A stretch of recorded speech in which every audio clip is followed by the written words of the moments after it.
Okay, we're ready to get going after a bye week. Thought we accomplished quite a bit in a bye week, as much as you can accomplish as far as getting some guys feeling better health-wise. Practice 3 days, got 3 days of practice in, got some recruiting in. So overall, as most every bye week is, you try to make it as productive as you can. But it's good to get back into a game week mode. And we'll be heading to Michigan a day early. Anytime we go a couple time zones, we go a day early. So we'll be leaving on Thursday for the Michigan game and getting practice in on Friday over there and teeing it up on Saturday, 3:30. So away we go. He had some work last week in practice. Didn't look like he's good to go. So barring a setback, yeah, he should be good to go for this week. Nope, he won't be available this week, though. He's not on the 2D. Well, first of all, good memories. We started fast. I think we were up at halftime, 23-7, 10, something like that. Ended up being a close game at the end. Had to hang on for the victory. But it's a great venue.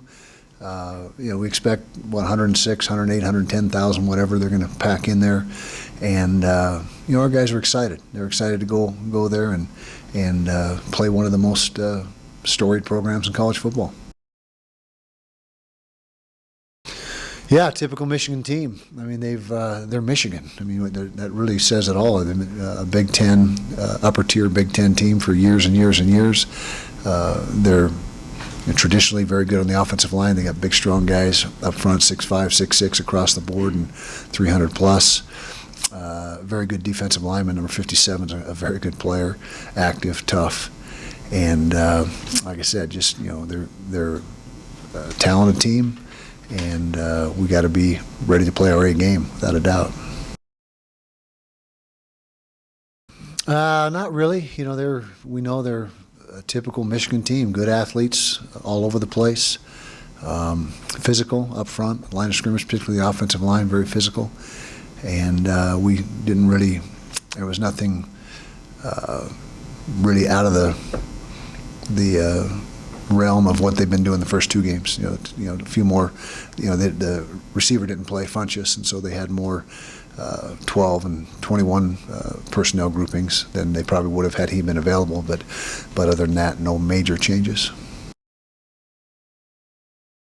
Well, you want them to get excited every week. That's the objective, is to have them ready to play and in the right frame of mind. And storied programs, USC, UCLA. I mean, we play them every year now, and so that's nothing new to us. We don't, the venues in the Pac-12. Typically, you don't have anything as big as what we're going to play in this week, as far as just the sheer size of the stadium or the attendance. But we're not, we don't expect to have any departure from our routine and our preparation.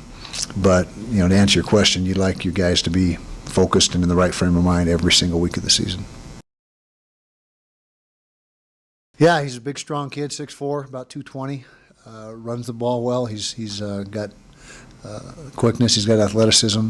He's throwing the ball pretty good too. 68%, I think, is his completion percentage right now, and about 150 QB efficiency rating throwing the football. So he's a dual threat for sure, and he's.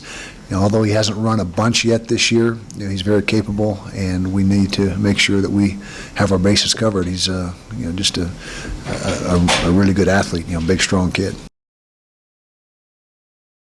Well, we hope it does. In order to play good defense, you got to be tough against the run. I mean, it goes hand in hand, and they are averaging over 6 yards a carry, 6.3, I think, in the run game through the first 3 games, and got back to, I said there wasn't a big departure last week from the first 2 weeks, but there was a little more power run game showed up on Saturday than had occurred in the first 2 games.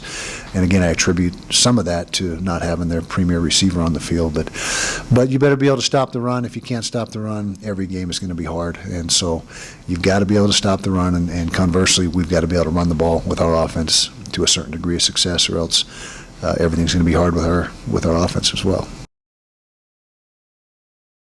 Well, we deal with crowd noise every time we're on the road, our offense will practice with crowd noise. We'll work in that situation where we pipe it in, and so there's nothing different or no way we can prepare any differently than we would for any other road game. And so, you just got to, you talk to them about, the situation they're going to be in, and we have a walkthrough in the big house Friday. We'll go in there and walk through. So on Saturday when they come in there, it's not the first time they've seen it. But obviously a lot different with nobody in the stands than when it's full. But there's a few little things you can do, but not much. You just have to prepare them mentally and make sure they're mentally right when you go over there.